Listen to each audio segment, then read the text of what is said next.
नमस्कार। Mahesh Pant motivation channel पर आप सभी दर्शकों का हार्दिक स्वागत है। मैं हूं आपके सामने विनोद माथुर। आज हम जानेंगे कि स्त्री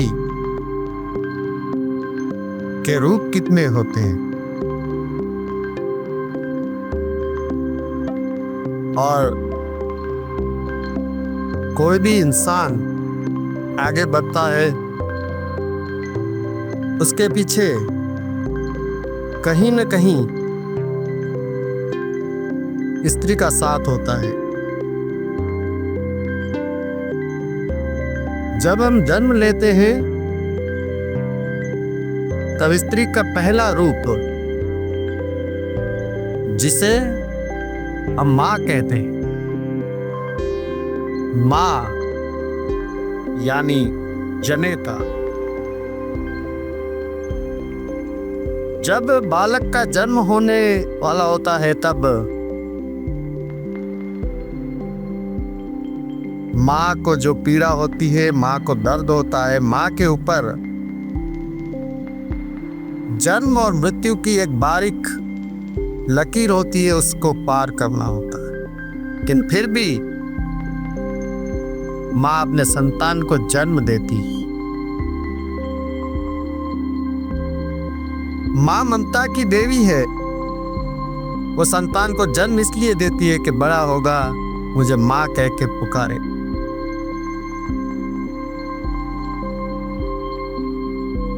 पूरी दुनिया में चाहे कुछ भी कर लो,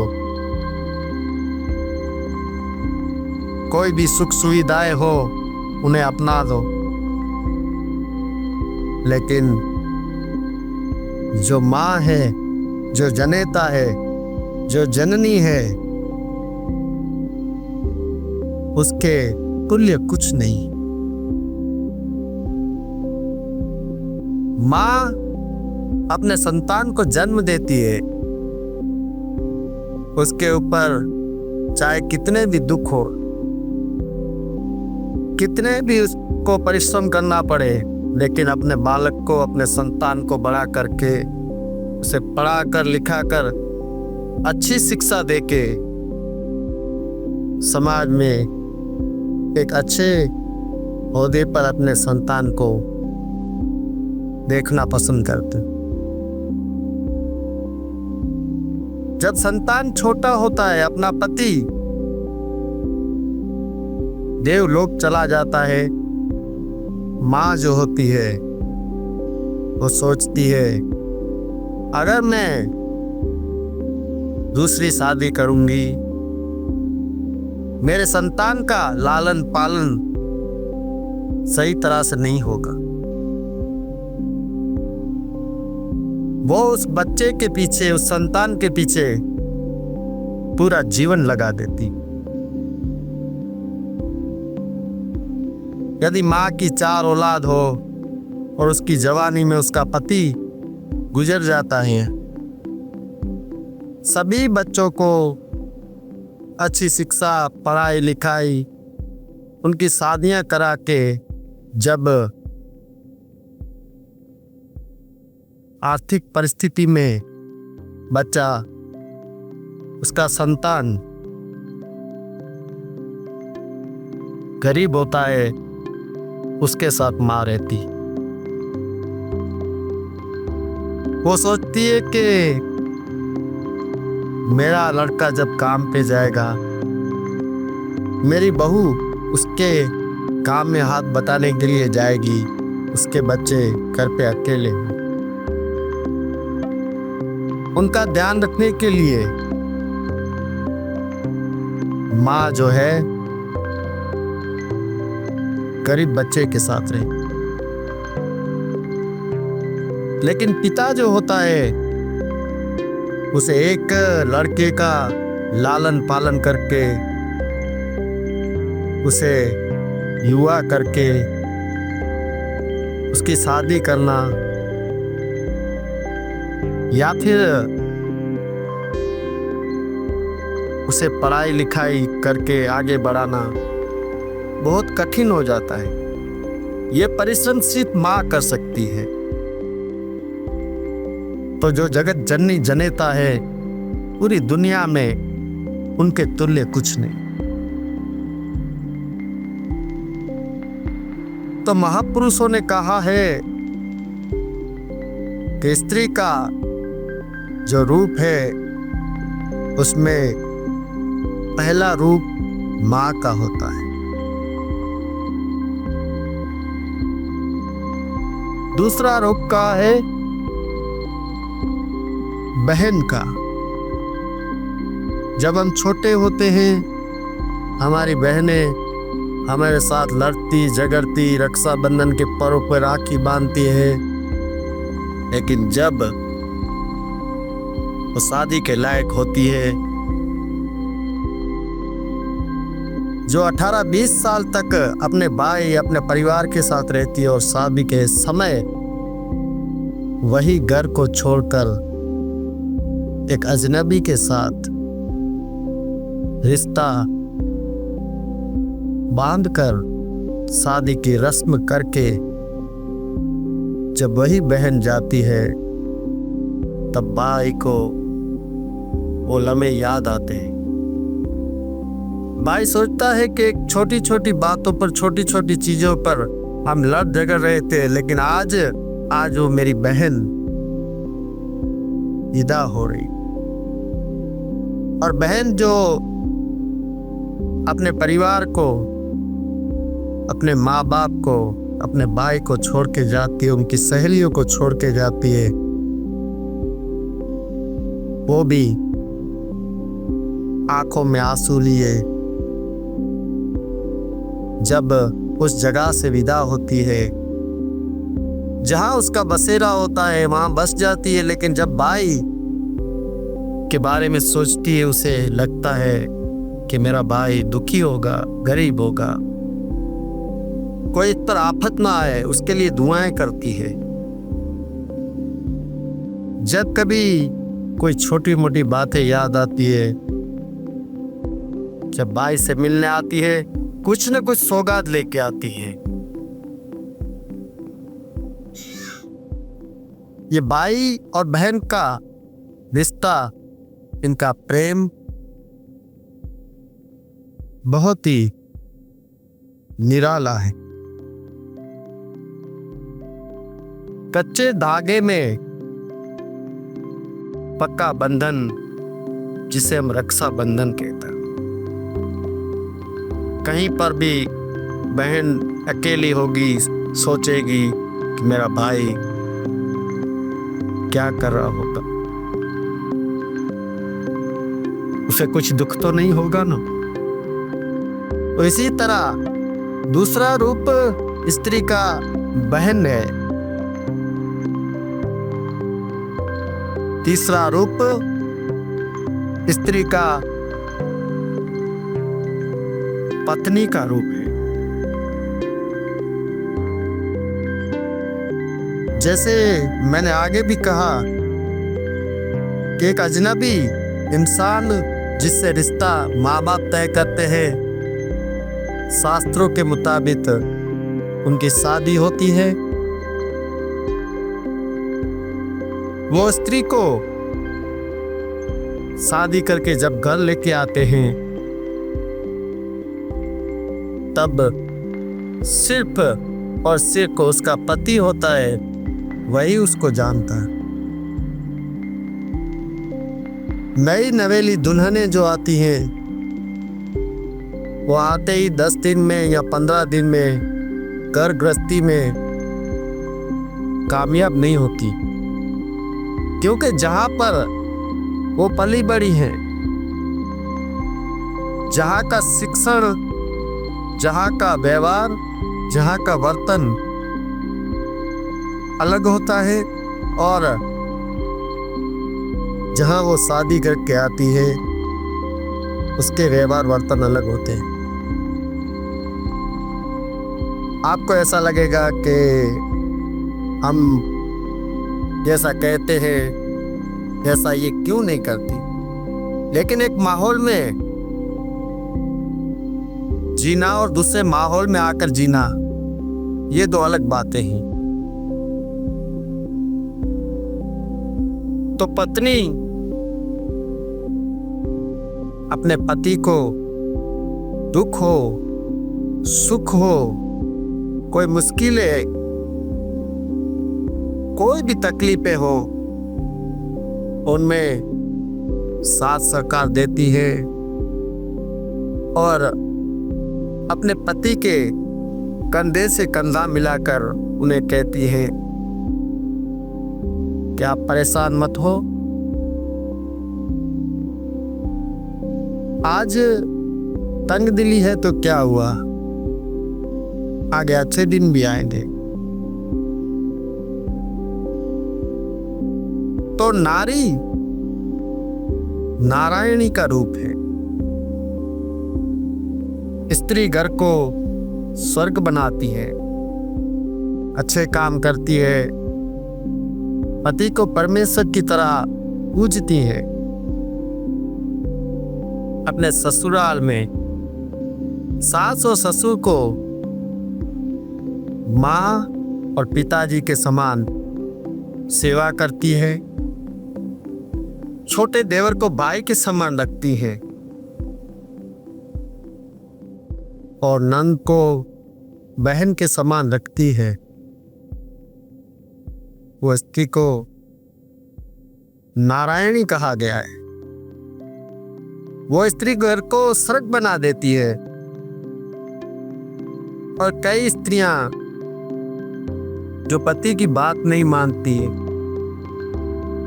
पति पे प्रेशर करती है, बारी बारी कोई न कोई चीज के लिए जिद करती है, अपने पति के माँ बाप यानी सास ससुर से उन्हें हिस्सा द्वेष होता है। तो ऐसी स्त्रियां घर को एक मुसीबत में डालती। स्त्री अगर अपने मार्ग पर सत्कर्म पर चले तो अपनी माँ का भी नाम ऊंचा करती है, ससुराल में खुद का नाम भी ऊंचा करती। तो इसी तरह पहला रूप माँ का, दूसरा रूप बहन का, तीसरा रूप पत्नी का। अब चौथे रूप की अपन बात करें तो स्त्री का चौथा रूप। तो चौथे रूप की बात करें तो जब एक लड़का को एक लड़की से शादी करते हैं, उनके घर में संतान होती है तो कहते हैं कि बेटी जो होती है दो घरों में दिया जला। चौथा रूप बेटी का होता है। बेटी जिसे परधन कहा जाता है, मेहमान कहा जाता है। जब वो जन्म लेती है, बच्ची होती है, हमारे साथ खेलती है, बार बार कोई भी बात पर अड़ जाती है, लड़ जाती है। जब वो युवा होती है उसकी शादी करते हैं, शादी करके जब वो अपना घर छोड़ के जाती है, अपने पति के साथ जाती है,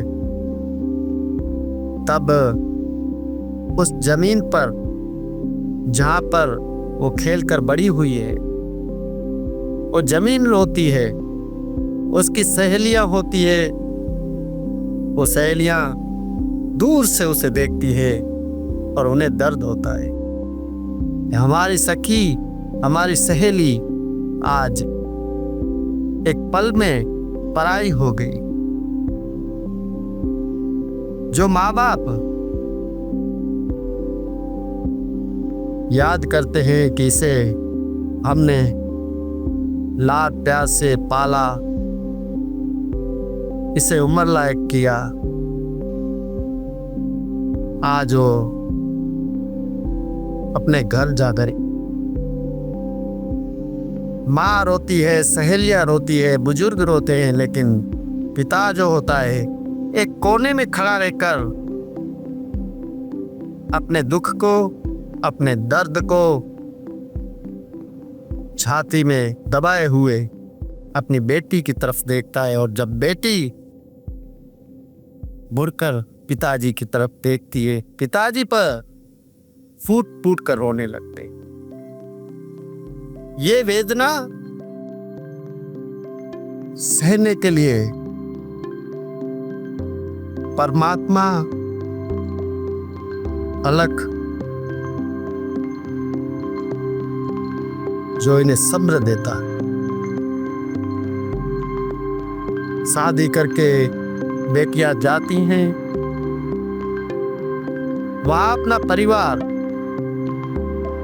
सुख हो दुख हो कभी अपने माँ बाप को आकर फरियाद नहीं करती कि हम दुखी हैं। समय जब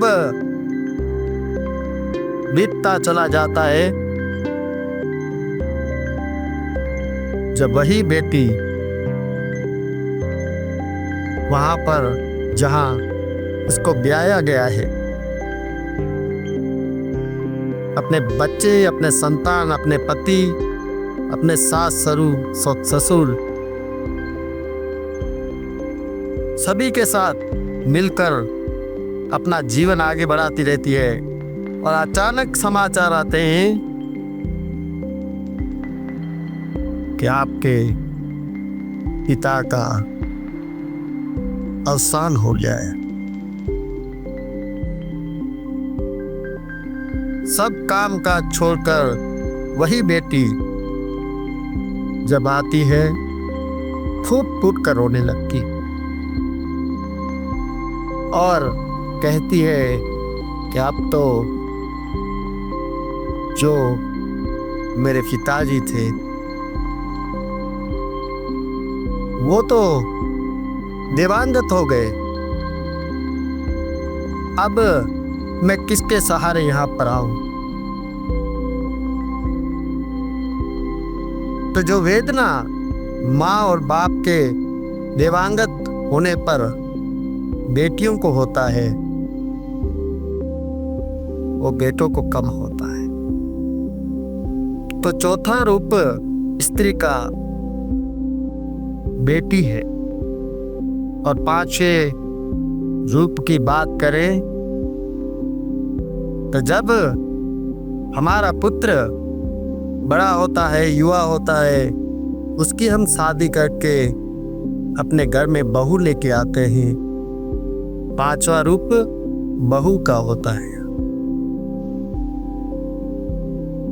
बहू जो बेटी जाती है उसका स्थान संपूर्ण पूरा करती है। जो दुख सुख में अपने सास ससुर को माँ बाप की समान रखती है, पति को अपने परमेश्वर की तरह रखती। और मेरी गुजारिश है उन सास ससुर से कि जब भी आपकी पुत्र वधू कोई काम में, कोई भी कार्य में यदि उनको आपकी जरूरत हो तो उनकी जरूर मदद कीजिए, क्योंकि जब बुढ़ापा आता है तब पुत्र वधू जो सेवा सास और ससुर की करती है, जब सास और ससुर बिस्तर से उठ नहीं पाते, उनको खाना बना के उनको नहलाती हैं, उनको बालक के समान प्रेम देती हैं, तो ये कार्य सिर्फ पुत्र वधू ही कर सकते। और कोई पूछेगा कि आप अपने बुजुर्गों की इतनी सेवा करती हो, इतना ध्यान रखती हो, आपको धन्यवाद है।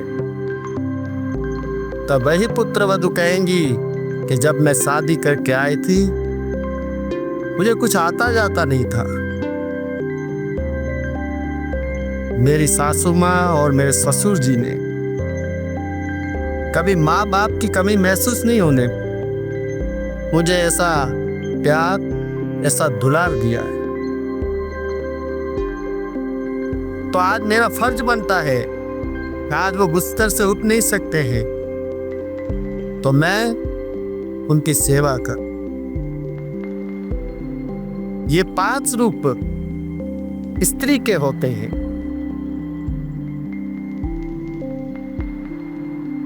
नारी अगर चाहे तो नर को नारायण के पास में बिठा देती। समाज का बदलाव, समाज में कैसे आगे बढ़ना, ये सब नारी की प्रेरणा थकी ही होता है। तो ये 5 रूप नारी के हैं, इनकी इज्जत, इनकी मर्यादा कीजिए। आज के लिए बस इतना ही। हमारे महेश पंत मोटिवेशन चैनल को लाइक कीजिए, सब्सक्राइब कीजिए, शेयर कीजिए और कमेंट भी कीजिए ताकि हम ऐसे वीडियो बार बार बनाकर आपको भेजते रहें। जय धनी माता।